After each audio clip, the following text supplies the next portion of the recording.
This week on the podcast, we have Lennon Torres from Dance Moms and AUDC. We talk about why she quit Instagram, how Instagram is not safe for queer people and kids, how to have joy in the resistance, and her being a new dog mom to Stormy.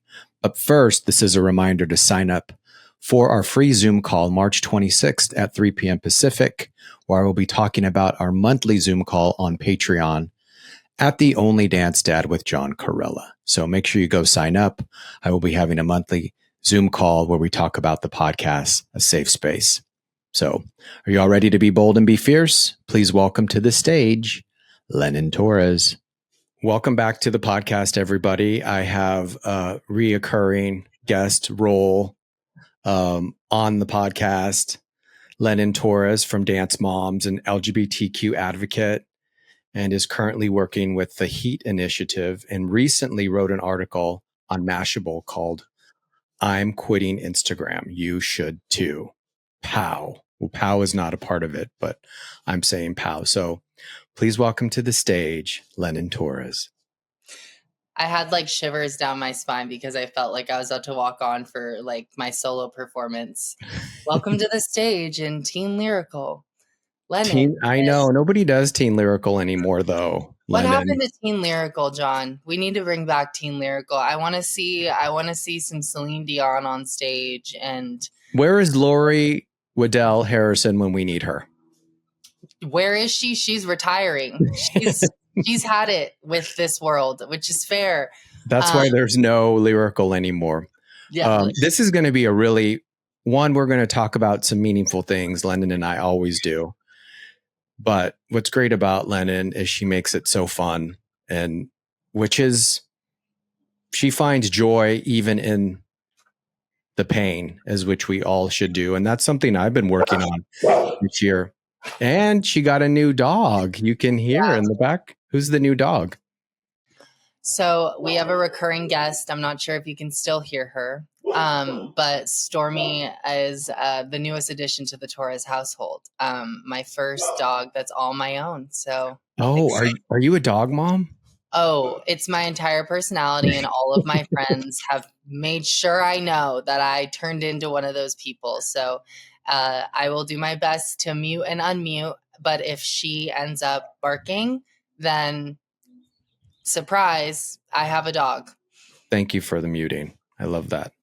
But yeah, so it will be the whole meaning, finding joy. And that's why I love Lennon regardless. But like I said, there's going to be joy in this, but also we're going to talk about some meaningful and scary things in this time. And that's what this podcast is about. It's for dance moms and dance dads and dancers, but it's also for the LGBTQ plus community that intersects hardcore in dance. As much as you all want to run from it, mommies and daddies, it is there. So we are here to remind you we are here and we're not going anywhere. So let's go ahead and start with the 4 questions to get this going. I feel as though maybe you'll remember. How are you feeling? Where do you feel it? What color is it? And what is it saying? So how are you feeling this lovely day?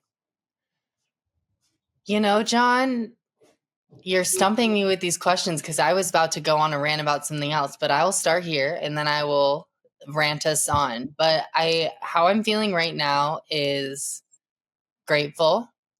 I feel it in my eyes, even though I don't actually, but I'm going to veer away from scientific credibility here and just say I'm feeling grateful through my eyes because I'm sitting right now in my backyard and looking at the amazing Arizona weather and watching my dog roam my yard. So I have a lot to be grateful for in these crazy times. The color is green because I'm feeling green today. I'm wearing green. Wicked. I'm seeing green. Maybe Wicked. Maybe you just watched Wicked. Yeah, I loved Wicked. I am an Elphaba queen. And what was the last one? What is, if it had a voice, because we're not crazy here. Well, we don't want to admit it, but if it had a voice, gratitude, green in your eyes, what would it be saying to you? Don't forget about me in the next 4 years. Oh, that makes me feel sad. That just made me feel sad. Now I Well, feel sad, but that's that's okay. okay. Let me this is where I wanted to take this first. You opened the episode today talking about joy and how I tend to bring joy to a lot of what I talk about and what I do.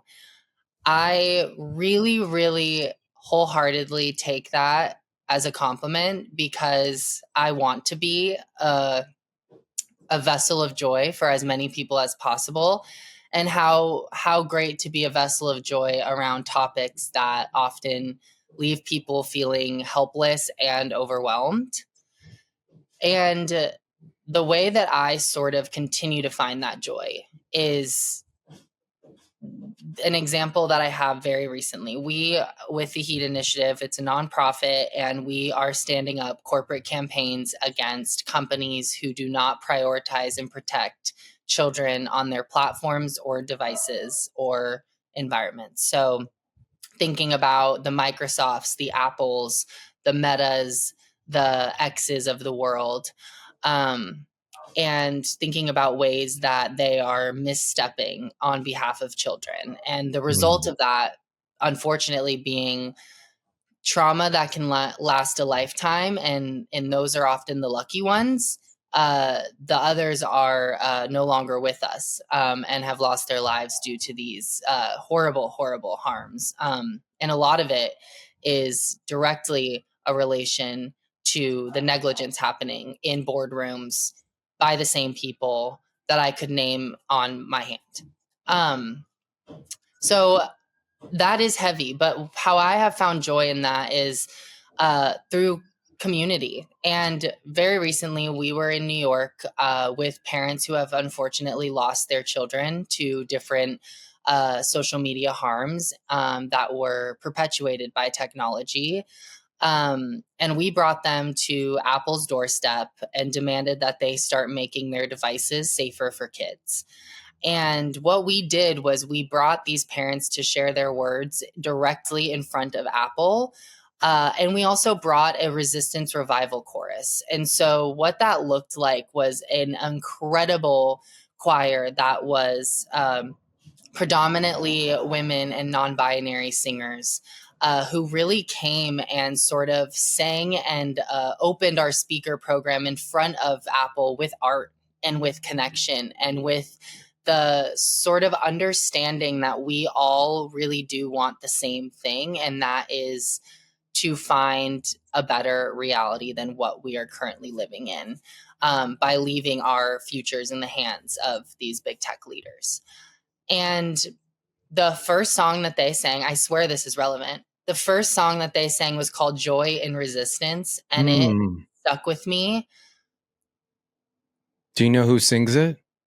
I don't. And that is, I'm just going to name that. I got to figure that out. I will send it to you after, John. But it's a song called Joy in Resistance. And Mm. it was beautiful. And it really sort of taught me, not taught me, but reminded me that part of our liberation and part of our fight is finding joy. And so much of these people that want to silence and quiet us, um, don't get to take away our joy.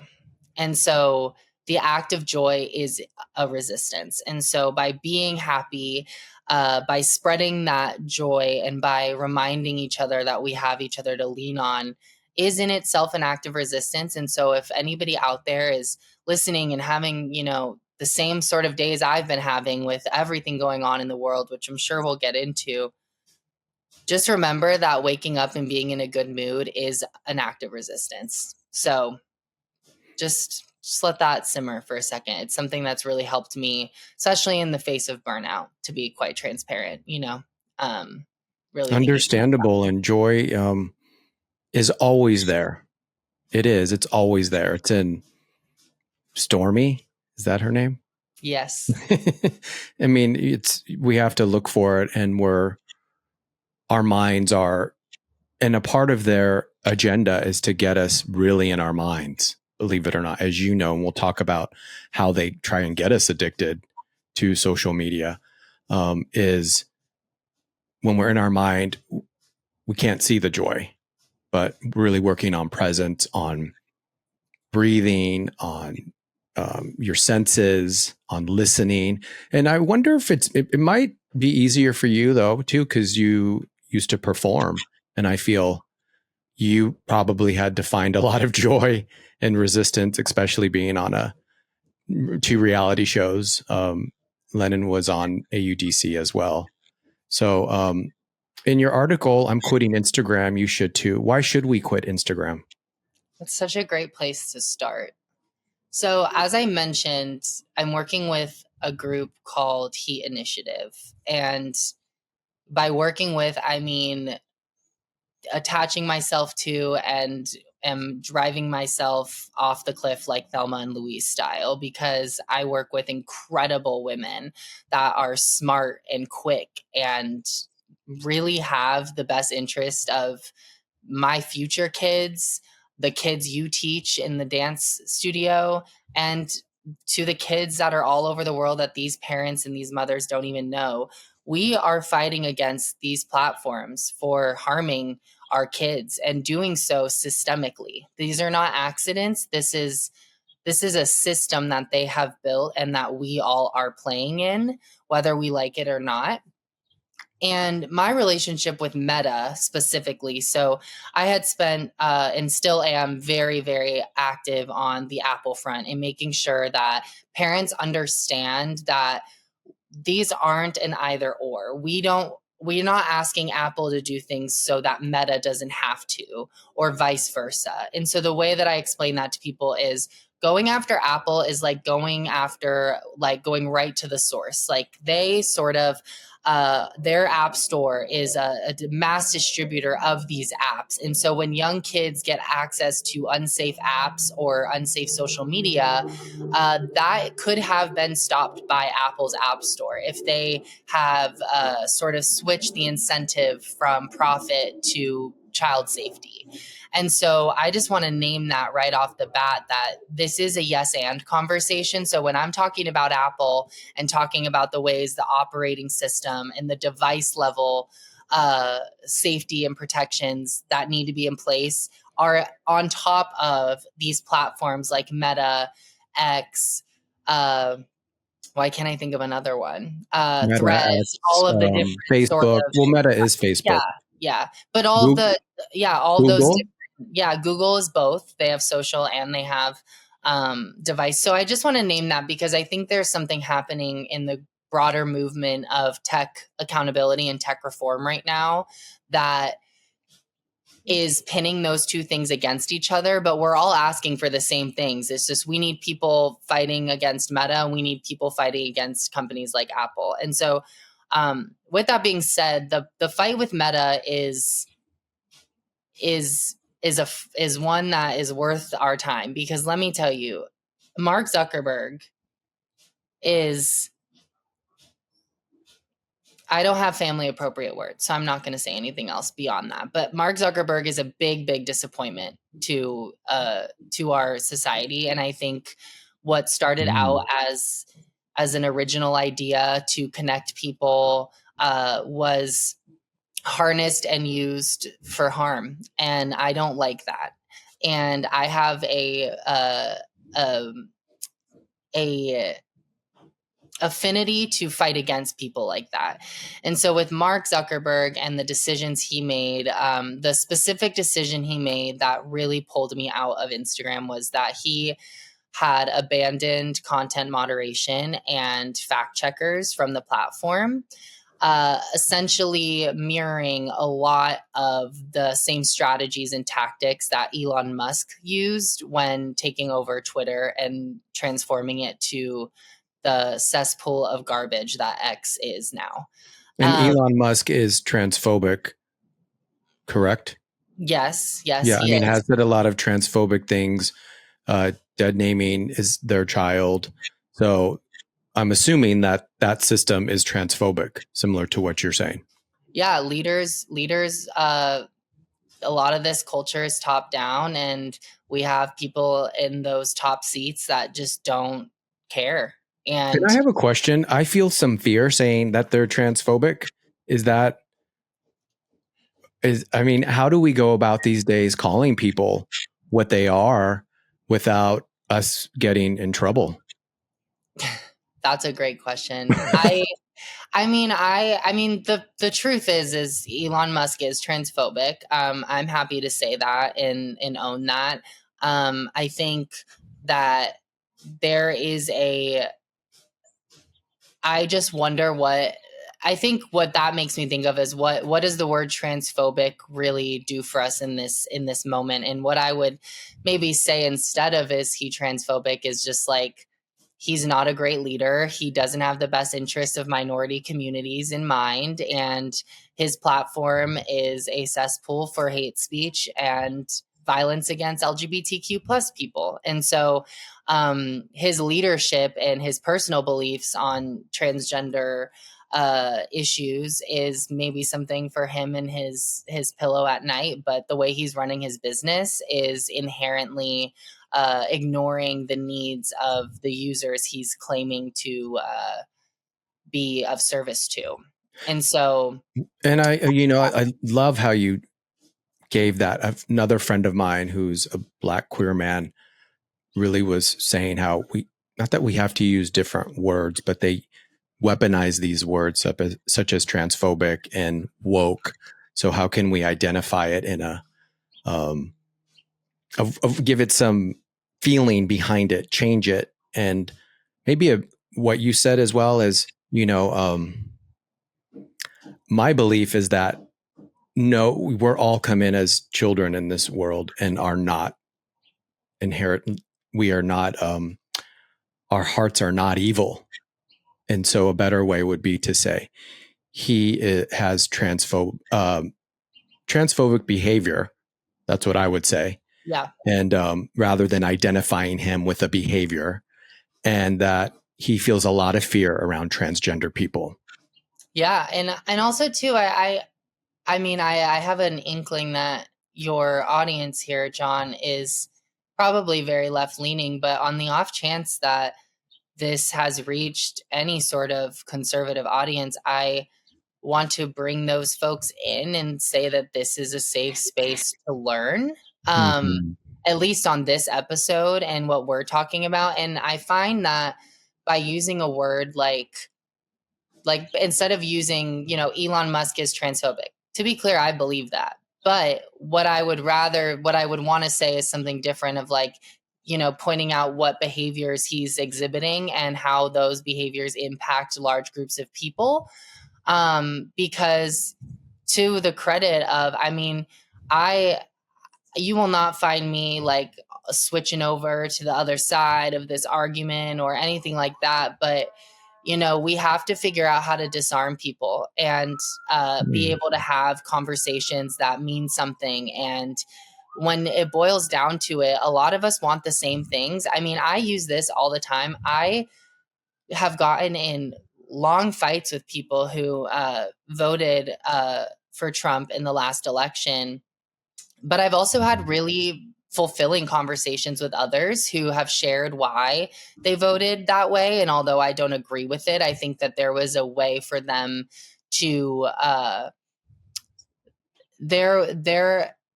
there has to be an understanding that they've gotten their information from somewhere and that we have to start looking as a society. I think this last election has really taught me that we need to zoom out and think, why are people thinking like this? We are in a very hard, divided time, and that doesn't work. And you don't see people even just now, I'm thinking about, Trump having all three branches of government and really having agency to do so much harm. But also there are people in government that are working against him. It's just Mm-hmm. that they don't get that sort of limelight. And as a society, we are sort of taught to reward extremism because that's what makes the news. Um, and Yeah. so when you Bad think behavior. yeah, and when you think about that, you have to ask yourself how many other opinions actually are not black and white. I have really honest and open conversations all the time with parents about raising a queer kid.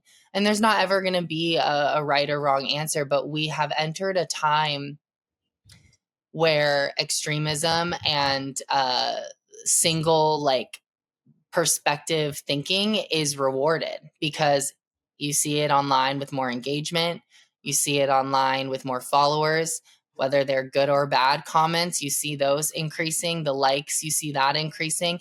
That is what we have been conditioned to flock towards, because that is what our incentives are built off of. We are incentivized to do things that cause a ruckus or cause a response. And that was essentially why to bring it around, that's why I wanted to delete Instagram, because when Mark signaled to the rest of the world that his platforms were going to move more in line with Musk, and that he was essentially going to copy that playbook and create a platform, or create these platforms that don't monitor for hate speech, don't monitor for misinformation, and not do any of that sort of protections to create a healthy and thriving place. Without that, it becomes exactly what I've said, is a cesspool of extremism and toxicity that just should not. It's gone against my values one too many times, and I think from my perspective, we know, and Instagram knows, that cyberbullying and hate speech is rampant on those platforms, and it's not good for young queer people to be digesting all of that and sort of be conditioned to think in these ways. And because of that, and because these safety guardrails are not in place, I don't see the benefit of having something like Instagram. If my favorite part of Instagram was being able to be kept up to speed with my friends and hearing about the news, current events, what's going on. But if I can't even open up Instagram and trust that a news thing that I'm seeing is based on any factor of the truth, why am I going to be on that platform in the first place? And then the other answer I asked myself was, how am I going to know what's going on with my friends? Well, I feel like I have much more fruitful and fulfilling conversations with my friends when I pick up the phone and call them than when I'm on Instagram stalking their Instagram stories and figuring out what they've been up to. And so that was really what drove me to do this, was just an opt out. I think we operate in this digital ecosystem as an automatic opt in. You don't meet a 13-year-old who's not on Instagram. You don't meet even a 20-something-year-old who's not on social media.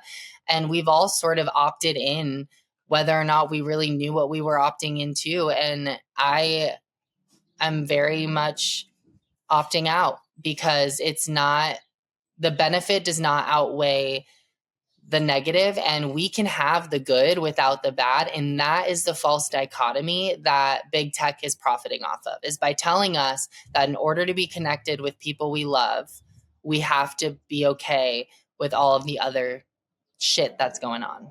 And that's not true. Do you feel that it changed from when you first joined Instagram, that Zuckerberg, what do you feel that it's changed, and why, and how has it changed, and why did Zuckerberg change, in your opinion?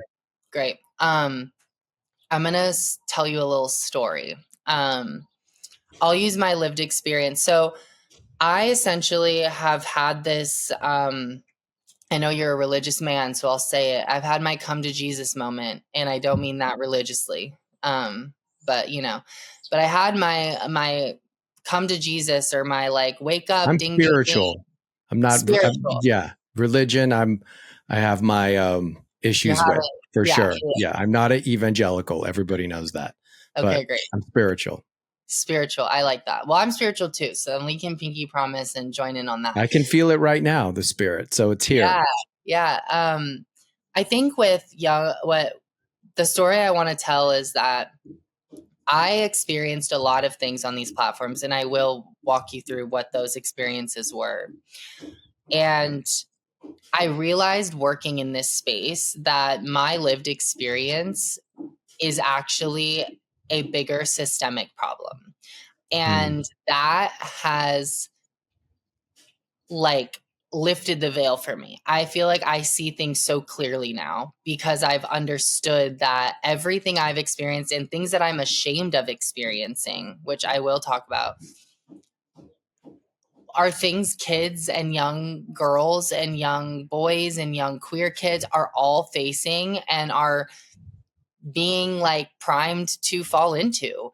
And so when I first started Instagram, I mean, I had like 70 followers, like was, before there were any guardrails because we didn't know we needed them. Was it before Dance Moms and AUDC? Oh, it Yes. was. Okay. So I got my first Instagram like during the audition process of Abby's Ultimate, which was that first show that you may or may not have heard of. I don't know. But I was in that audition process. Of course they have, please. Well, I'm talking about you. I was making a joke because you. I thought you meant the audience. No, I was just making. Yeah, I was there.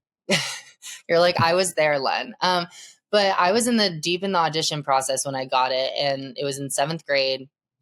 And I remember it was a small thing. I was posting photos. I love taking photos of my sister and me, and I had just started dance like a couple years prior, and it was fun. Like I had a great time doing it. And then I went to bed one night on October 8th, 2012. I know that date. Oh yeah, it was the night I went to bed before waking up to the premiere of Dance Moms or premiere of Abby's Ultimate Dance Competition. And from there, we lost control, honestly, because I got a lot of followers. I had a lot of attention, all things I was very grateful for. But like, I think of it this way. If you had a 13-year-old son, would you give them a phone or give them an adult friend that you've never met before and put them in a room in your backyard and didn't check on them for 12 hours? That's a really good way of explaining it. That's essentially what you're doing when you hand your kid a device, because they are, and I'm not doing this as a scare tactic. It's like, I'm not trying to like make it's the reality out. I'm just like, think about what you're doing conceptually and ask yourself, like, is that real? Because I always say, stranger danger isn't coming to you in the white van, or how I was taught from the ice cream man. Stranger danger is coming from an iPhone. And that is what I sort of am describing. And that was my experience. I mean, I was getting tons of unsolicited sexual messages as a 13-year-old boy. What would you say to parents that'll say, yeah, but I monitor their account? You think that you're able to catch every single thing that your kid is doing on these platforms. I say bullshit, but I don't mean it in a mean way. I mean it as in there is urgency in this, and that mindset harms kids. Because when we were younger, and I found ways to find adult things that I wasn't allowed to see. It 100%. Wasn't through a phone, but it was, looking in the house or, at a grocery store. So there are ways. And also too, I mean, these are not like I don't have the article handy, but I know there was an article in, I believe it was the Wall Street Journal, that talked about all of the issues with parent controls and like with like that are like, oh, I monitor my kids. I have that phone on lock. Well, you don't have that phone on lock because Apple doesn't have that phone on lock, because they don't have a child safety team making sure that all of these things are working properly and are like Apple does not have a child safety department for their phones. They don't invest significantly in child safety, period. End of story, blank. They don't. And what would you like them to do, Apple? I have 3 things that I want them to do. And those 3 things are letting kids report abuse in iMessage. And to outline that, so this is sort of going into, I'm going to try to mesh these stories into one. Because I cut you off for your story, but you're saying some really great things that I know Well, parents that are listening would need to know too, the reality that. So I mean, I can do it both ways. Because again, my lived experience is the systemic problems we're facing. So there's this crime called sexual extortion, sextortion for short. And essentially, it is, in layman's terms, getting a kid to send you images of themselves in a sexual manner, oftentimes nude. Then the kid sending that usually thinks that the person on the other end of this is someone their age who's going to reciprocate. But then what happens is they're actually connected to a much bigger criminal network, which actually exists, that then will use that to blackmail the young kid, saying if they don't send me like $500 on Venmo or $700 here. And in all seriousness, kids die because of this. Kids don't go to their parents or are panicking, or they'll say, everyone in your family is going to see this picture of you if you don't send me this money. And for kids who don't have money, low income kids, and or kids who don't have good relationships with their parents to seek help, often queer kids, are stuck. And then they end up taking their own lives. And I don't say that lightly. I work with parents who have lost their kids to sextortion.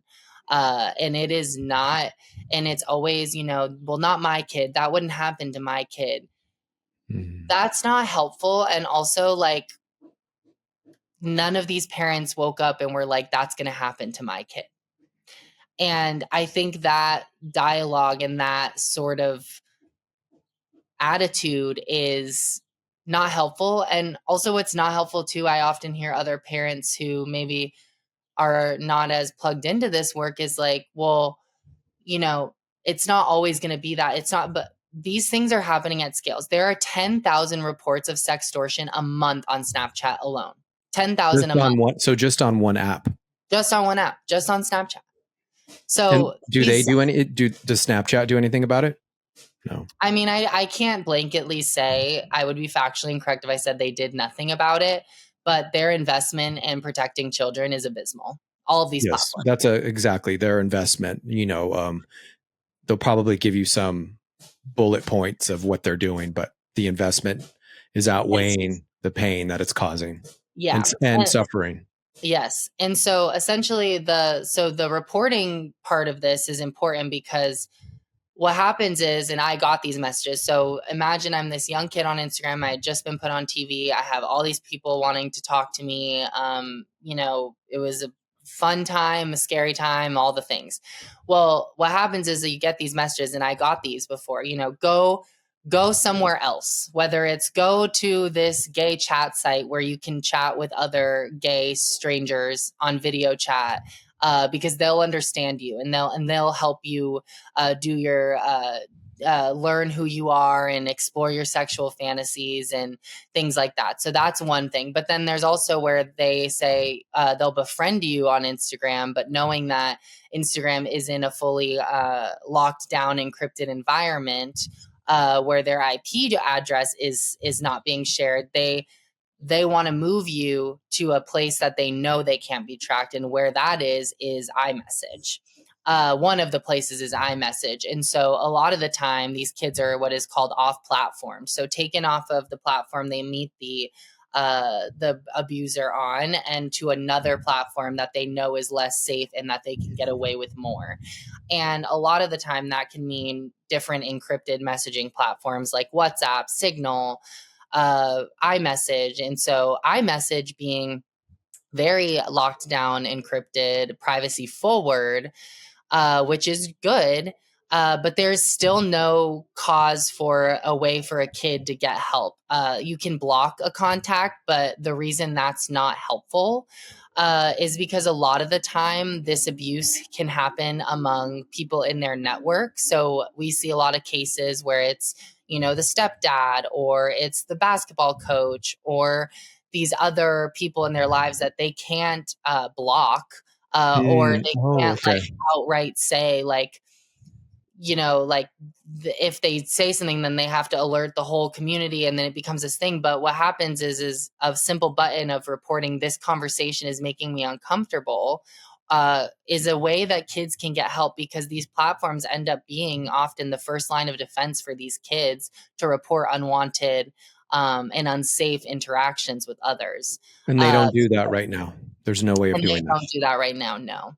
And so that's one. And they did develop, we know it's technically feasible because they developed it in Australia, because the Australian government over at the e-safety commissioner is requiring them to do so in order to do business in Australia. So they have developed it and they're deploying it in Australia as we speak, but they haven't deployed that globally. So my first ask of Apple is simple. It's protect US kids and kids around the world the same way you're being forced to protect Australian kids. And that is something I think is really important. The second ask is the App Store. It's unregulated. They make 20% of their operating income off of it. They benefit from lax age ratings, from promoting unsafe apps to kids.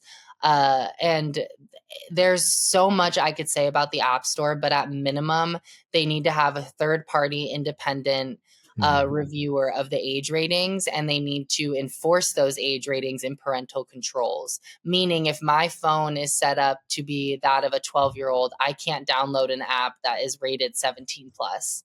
But right now, that's not the case, and there are loopholes to that and easy workarounds to that. So you're saying if you're 12, you can still get around it and download a adult app. Yeah. And also let me paint a really sad picture, but to take this out of sexualization and sexual harms, this has to do with eating disorders, mental illness. There's so many other things, because think of it this way. I just wrote with colleagues of mine at Heat Initiative, and we partnered with this other organization, Parents Together Action. We released an App Store report. We called it 24 Hours in the App Store. And what happened was we found like apps that were about starving yourself to look skinnier, lightening your skin, changing your eye shape, what you would look like with a nose job. All these apps are rated 4 plus. So yeah, we wonder why all these young kids are riddled with anxiety and depression, and are feeling a sense that they're not good enough, and are wearing too much. Like there's so much there, and it's because Apple is marketing these apps to young kids that are like, oh yeah, it's normal for a 4-year-old to go on and think of what their nose would look like if it was different look. Or I know someone whose daughter is still seeking eating disorder treatment because of the rabbit hole they went down with different body shaping apps, and then going on Instagram and looking up ways to lose weight, and then the algorithm just keeps feeding them over and over again this content that they know they're interested in. So it's like they're feeding their disease, and all these things don't have to happen. Like none of that's the thing that just blows me away with things like this App Store and these big lofty asks. And I'm sure I've been talking for freaking forever, but it's like, No, I love it. if these parents would just get this one thing, it's that we don't have to operate like this, we would be in a much better place, because I think we have been taught by these platforms, brainwashed by these platforms, to think that in order to have all of the good, we have to have the bad. And we don't have to have the bad. I've spoken with whistleblowers from Meta, Francis Haugen, Arturo Bejar, these people who have been top level engineers. Arturo was running an entire team at Meta, and then he left Meta and decided to go public that they in fact knew that their products were harming young girls and LGBTQ plus community way Does more. it harm young boys too? Straight, cisgender, totally. straight boys? Yeah. And the thing is too, and the sextortion is the main target is young boys. And I would assume probably with porn, because that's a big problem that more, not historically, cisgender straight men have, that's when they get you when you're young. Yeah. But yeah, that's the Apple campaign. The third ask really quick is Okay. just is important. It's much more technical. And we could do an entire podcast on it, but it's important that I say that the last one is ensuring that child sexual abuse material, so what you would formerly know or hear of as child pornography, is not being able to be stored and circulated in Apple environments. Right now, it circulates freely. So we need to make sure that's out. But those are the three things And of you the talked Apple. about this on the everyone listening the podcast with Lennon's dance mom, Gina Torres. We talked a little bit about this. Well, this is all great, but they're not listening. So you've quit Instagram. A lot of us are already addicted, we're there. So how do we quit Instagram? How did you? How was that feeling? Great question. And I really appreciate this question because what I really don't want to happen is for people to listen to this and think that I'm on my high horse and have like gotten off of social media and I'm like the new age of being a human and I'm like reached, when you see all Yeah, these a little like these eccentric. health You're influencers. not just eccentric. Yeah. No, they're like, like, oh, now that I started taking CMOS or whatever, I'm glowing inside out. Like, that's not the truth. I'm addicted to Instagram. I think about What is Instagram every CMOS? day. What's Um, CMOS? it's okay. Okay. I got Don't go down the excited. rabbit hole. Don't go down the rabbit hole. It's a real thing actually, but Okay. don't go down the hole. But it wasn't easy and it's not easy. And I do frankly miss, sitting and scrolling on Instagram. Like it's hard to imagine how life would be without it. But I will say that, when I started working in this space, I immediately had a conflict of interest when I would open and scroll on TikTok or Instagram because I was talking all day about how horrible these platforms were. But then I would go on and use them. So And TikTok you include in there as well. yeah. Okay. Because I'm a Gen Xer, so I don't know all the tech companies. So is that a part of Meta too, or no? No. So Okay. TikTok is separate, which is also Okay. why it's been having its own set of issues with Okay. operating in the United States and yada yada. But I it was hard. And the honest truth is I was nervous about it because I was like, this aligns with my values and I won't regret it from a values perspective. But like, do I need to be the person? Like, I'm not going to change Mark Zuckerberg's mind. Like, me leaving Instagram, my favorite comments were like, what do you think this is going to do? Like, all over my post. It was like, LOL, like, you're not that important. I'm like, girl, I know I'm It not doesn't that sound as important. though you're doing it for Mark Zuckerberg. You're doing it for yourself. Yeah. Because And it's not a safe place. I'm doing it to show people it's possible. You don't have to opt in. You can opt out. And so and anyways, so that's my spiel there. But I think the way that I say it is it's hard and it's not easy, but like I did it cold turkey. I deactivated my Instagram account. And I deleted TikTok off my phone and I am the only social media I use is LinkedIn. Because it's for career purposes. And I think it's also important to note that sometimes people can't delete, like my best friends who are musicians and artists, they can't delete Instagram and TikTok because that's how they make money. And so there's so much to it. And that's why I'm like, you're not a villain if you don't delete Instagram after you've read the piece. That's not the point. The point is to highlight that these platforms are operating off of our addiction and profiting off of making us part of a system that will perpetually harm us and hook us and make us customers for life. And me leaving Instagram is not to make everyone feel guilty for not leaving Instagram. It's just to show that it's an option. How long has it been since you left Instagram? When was that article published? I don't have it pulled up, but maybe 2 months ago. Maybe, yeah, like maybe a month, maybe only a month ago. Yeah, it hasn't been too long. I mean, how do you feel? I feel so much better. And also, I didn't realize how much anxiety it was causing me until it was gone.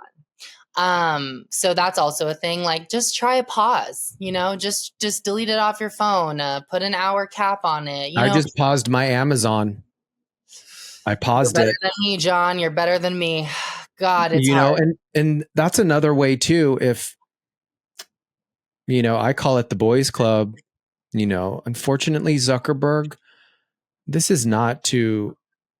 I want to go back to with. I think you said something how people to have conversations with people, because we are over here and over there, but to have that, we are not saying you are bad people. It's these behaviors that are hurting so much. I think when we condemn people, sounds a little religious. I know that word condemn, but when we condemn people, they don't listen to us. They put these on. Where if we're just saying, look, I know you love your children. I know you love what you're doing. You want to do better in the world. I'm pretty sure most people are that way. Even Elon Musk, there's a part in him that we're saying sometimes it's the behavior. So to talk about the behavior, not identify these people with you are this, you are that, I think we'll get more done. I agree with you. And I think, though, yes, and because the thing is, yes, talking about what they're doing and how their actions, that is what we're talking about in the first place. So it just gets to the point quicker.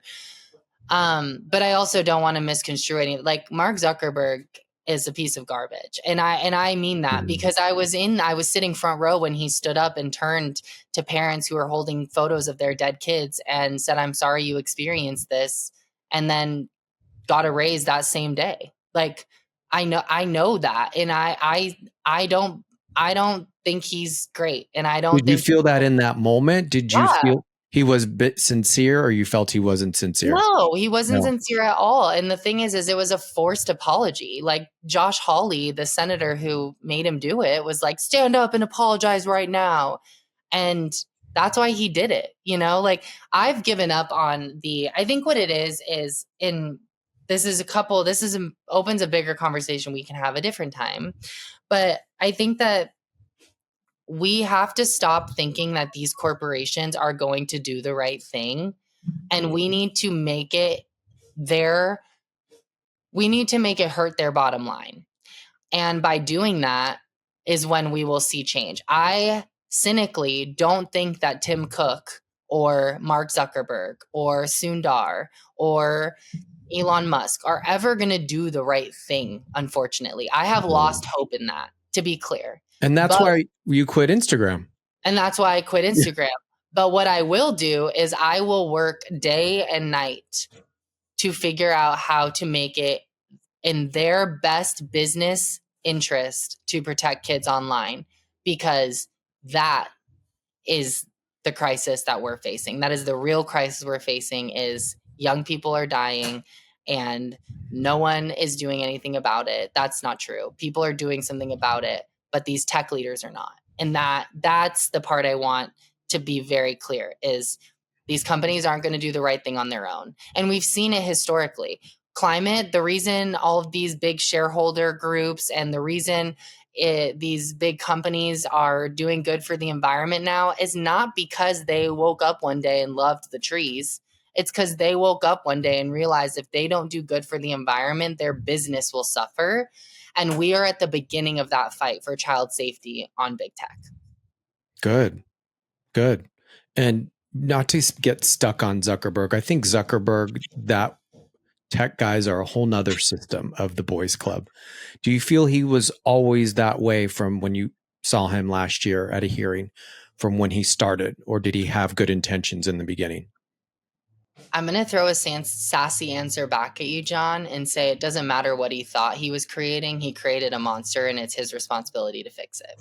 I think what I feel from him personally, I don't know him personally, what I see is that it's similar to politicians. They get in with these good intentions, and then comes the money and the power, and their ego takes over.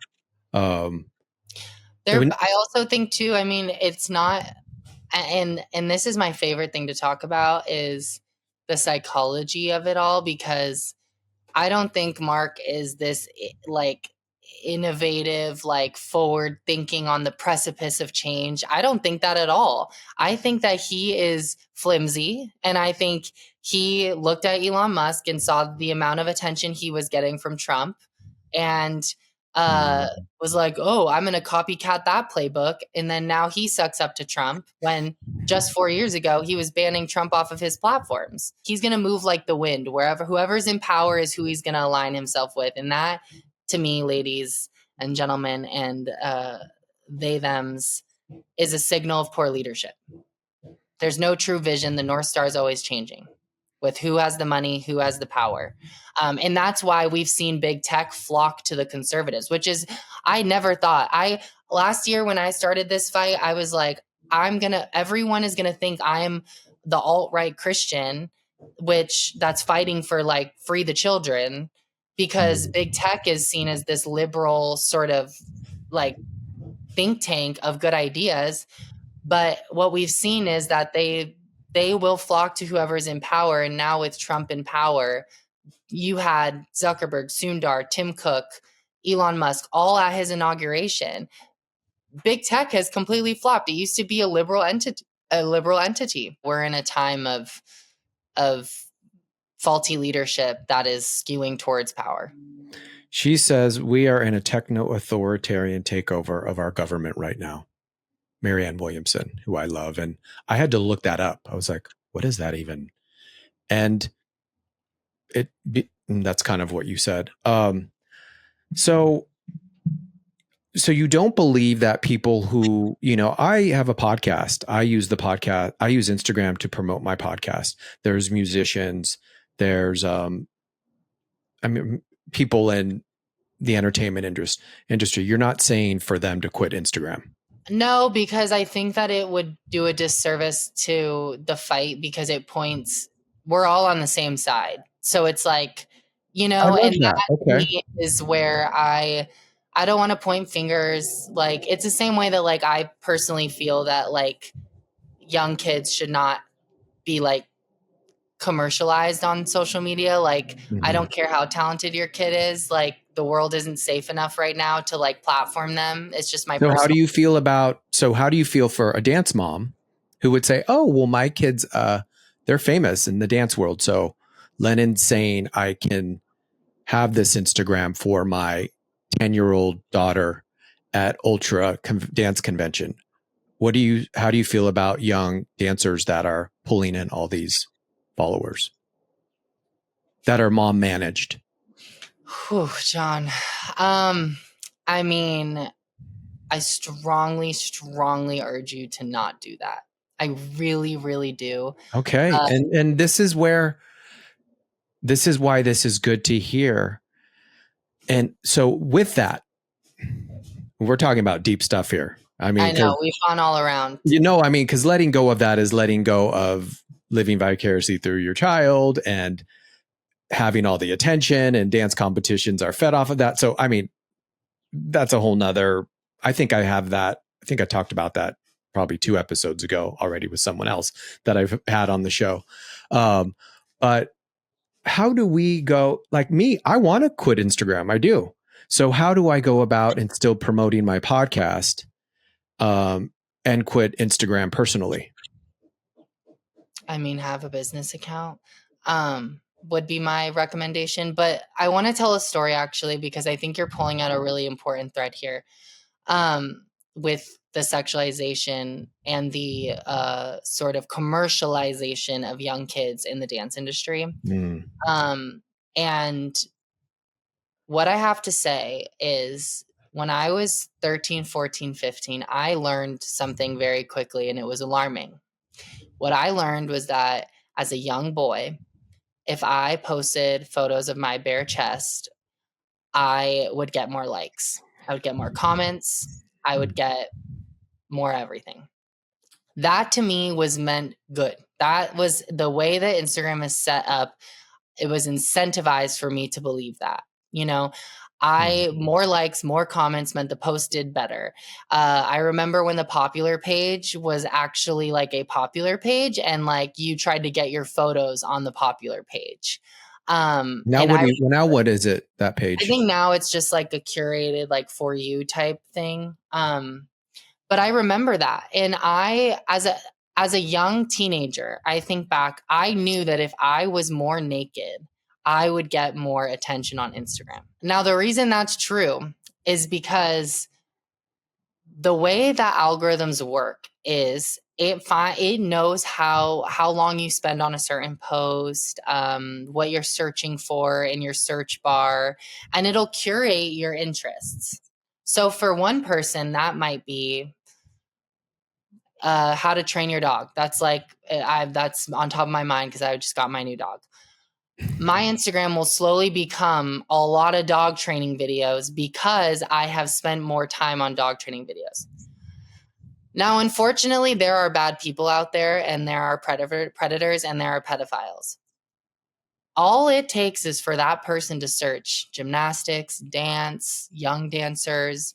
They find that, and their algorithm is slowly turning into a cesspool of content that is not over the line of sexualized content and is not on in it, but is also not innocent. You know, these kids are in bra tops and booty shorts and are cartwheeling and doing dances to very sexual music and giving into tropes and all that.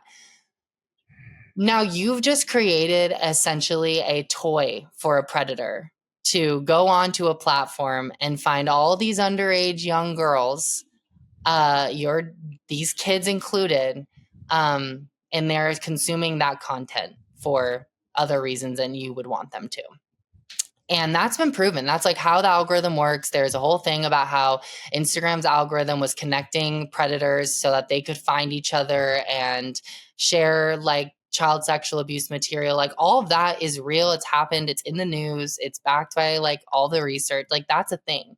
And so what I'm telling people is in a perfect world, you'd be able to platform your kid, but we don't live in a perfect world. So get your kid off of Instagram, And especially with AI, which I can't even, we will go and talk for 7 hours, but what AI is doing to this issue is blowing it up. And my best advice for parents are, unfortunately, keep your kid off of Instagram. and dance conventions and dance competitions, that means not tagging them, those dancers, possibly collaborating with them.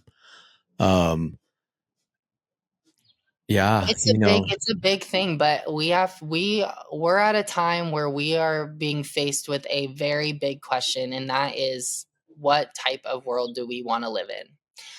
I don't want to live in the world that we're currently living in, so I'm going to work as hard as I can to make it different. and we won't know that because of people like you. We won't. Martin Luther King says the arc of justice is always bending towards good. We won't. I do believe that. That gives me hope. It does. It can happen in 3 days or 40 years. It really depends on us. But these conversations are hard, and we're not attacking anyone. That's not we're here to make people feel better, have less anxiety, protect children, flourish. So is there any other, for these people that do music, or, well, you're not saying music, but is there any other? The thing about Instagram is that maybe it gives us a false sense of connecting and a false sense of using our voice. Is there any place that you recommend where we can kind of get on our soapbox and talk loud? Is there on in on our computers, on our phones, is there anywhere that you think we can do that, use our voice, especially as queer people? I think what I would challenge is, I don't want to answer that because I want to challenge people to find that in their communities again. Uh, find that in the in-person, join your weekly softball crew, go to the like adult league of dodgeball. Or town Go, halls. Go to go your to town. town halls. Go meet, Yeah. like, get involved in your community again. Can they But get then involved with the heat initiative? yeah. So there's, I mean, definitely get involved in sign up for our like newsletters and things like that, heatinitiative.org. And then there are also other great organizations that are out there. Like there's a great group called Mothers Against Media Addiction, Mama. They have chapters all over, and they're looking on growing. So you could start a chapter in your community. So think about different ways that you can get involved. And then there's just so many resources out there. I'll list a few. Parents Together is an incredible organization. Mothers Against Media Addiction. The Anxious Generation by Jonathan Haidt. Read that book. If you haven't read it, you're behind. Just keep, there's so much, but start there and get back into your community. And then the last thing I want to say is that is recognizing that your community is safe for you, and that's not always the case. And to the people who are stuck in communities they can't be themselves in and feel like the online world is their only world, right now that may be the truth. And know that I'm fighting in those rooms every day to make that not the truth. But I refuse to tell those people that the online world is the best case for them, because And this it's is harmful. that's beautiful. And this is 18 and over podcast. But if people do come across that, they're on their phone or their child does, do they call the police? Do they call Heat Initiative? I mean, what do they do in that moment if they're feeling helpless? If you're feeling helpless, go to those resources. Parents Together is a great one. Mama, all of those things. I mean, the truth is, if you feel like your kid is unsafe, call the police. But I would say, in general, just know that everyone is experiencing this right now, and so lean on the people that you trust and lean on the organizations that you know are doing good work. And I can wholeheartedly say that those orgs are doing good work. You're always doing good work. And I love this new saying, yes and. I kept hearing you say Is that yes. a thing? Is that like, I mean, it's, That's a Lennon thing, and I'm totally gonna believe me. You're gonna be sprinkled throughout all these next podcasts. Yes, and what's your why was a lot of season one. So yes, and is a very good way of not being so black or white. yeah, because I think it's a yes and. It's, do we need social media companies to do better, or do we need device makers to do better? Yes and. We need them both. Do you need to quit Instagram, or do you need to keep it for your business and to make money and feed your family? Yes and. Like the pitting against people is only beneficial for those in charge. And I don't know about you, but I don't want to do any of those people any favors. No, and I'm starting to realize from this conversation that soapbox or that post where I'm putting things out there using my voice might be doing more to divide me and isolate me rather than using my voice at a town hall meeting, saying what I was going to say, but saying it to city council members or being with my community I go to this, it's a pretty much a queer, we read plays once a month. So, go to that in person and connect. And, so, this is important to me because I know you are a transgender woman. How can I support you right now?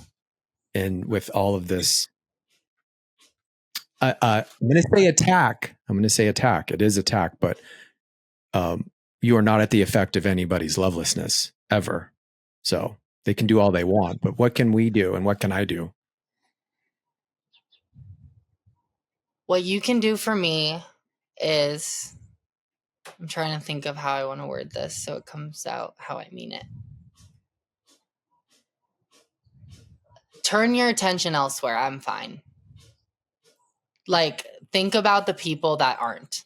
Trans people in the South. Donate to health organizations, the Planned Parenthoods that are trying to keep their doors open in the South and can't because of Roe v. Wade closing. Like, all of the things that you'd want to offer me because I know you love and care about me, put it somewhere else. I'm fine. I'm not there are real things I'm afraid of, but I'm also blanketed with privilege, and that is something I don't take lightly. So anybody who's like, how can I be there for the trans people in my life, or how do I be there for Lennon? My parents ask me that all the time. Then like trust that I'm good and go worry about the others, because we all need to divide and conquer. And I am constantly losing sleep at night for the people who don't get asked that question. Because I get asked that question, I don't need it. And those are transgender in the South, as well as where else can we, who's being really affected by this? Young queer people. I mean, I could pick a million people, a ton of different groups. So many people are struggling right now, but what means the most to me right now is that young kids like me and like I was are out there without a North Star. So Reach that out to them, like Lennon said, give to those organizations, reach go local, go hyper local. I think it's like when you're like, oh, I want to donate to GLAD or HRC or Planned Parenthood, great. But then look up those places and go regional. Like, who is your regional office? Like, go to your community, like, enter your zip code. Okay, then go to them and ask them what they need. Because the top down approach doesn't really work. And so, although it's great to donate to places like GLAD, HRC, all these big, names, there are a lot of local places that need your help. Look up women's clinics around you. Look up if people, there's just so many simple things you could do in your community. Support. Buy Go if for they local. are a transgender business, buy from them. If they Yes. are, hire them. That's how I look at it too. Yes. Let's really support. And two, I know you said this is very, I don't know if you said it, but more left leaning audience. I would say yes, somewhat, but I think sometimes, a lot of the dance moms that listen, maybe don't know a transgender person, and they still are growing because they do live in different areas that are predominantly conservative. And so, get to know, I would encourage that, get to know a transgender people, the community, whether they're having something that you are welcome at, of course, go to that. And I think that's where connecting, and we'll finish on this, but it sounds as though they don't want us to connect, and connecting with things that people we don't know is going to connect us. Yeah. Connecting on social media is like having a meeting on enemy territory. Yeah, like going to prison and the warden's telling you how to become free. Yeah. you know, Like, actually, yeah. it's coming from inside the house. Like, The call is coming from inside the house, people. No, but for real. I love that. Yeah. TLDR, go hyper local. Give back to your community. Yeah. I love you so much, and you are so intelligent and speak so well. And as a dance dad, I want you to be an attorney. I want you to be the city. I see you more as city council. I don't know why I don't see you as mayor. Just kind of giving that fantasy. But and of course, maybe a dance mom in the future. But I feel you're a dog mom, so that makes me happy. I mean, I want to have kids, so let's hope that we can get our shit together long enough for me to want to have a kid in this world. I believe you will. I believe too. Thanks, John. You're the best. Thank you all for listening and watching Dance Dad with John Corella. Our show comes out every Thursday at 9 a.m. Eastern. You can search for Dance Dad with John Corella on all podcast platforms, and make sure to follow and download so you don't miss an episode. Subscribe to Dance Dad with John Corella on the YouTube channel and turn on your notifications so you never miss an episode. You can, another great way also too, which is, we didn't really talk about this, but for community, is you can sign up on a different platform, Patreon, at the Only Dance Dad with John Corella. We send out newsletters and you can also watch the on-camera footage of this podcast and be a part of this bold and fierce community. I feel a little weird reading that now after everything we talked about, but I think that's okay. And we can also, you said if they want to be in contact with you would be through LinkedIn, correct? Yeah. And also, I'm working on something. People keep asking where you're going to hear about all of my brain and things now that I'm not on social media, and I'm working on something that I can't share yet, but know that I am diligently working to find ways to connect with each and every one of you, if that is a wish of yours. I'm excited. Thank you, Lennon. Love you. Love you. Thank you so much for listening to Dance Dad with John Corella. Thank you to everyone at Hivecast for all that you do. And if this episode meant something to you, please share it and subscribe. Also, you can follow Dance Dad with John Corella on all platforms. But most importantly, remember to be bold and be fierce.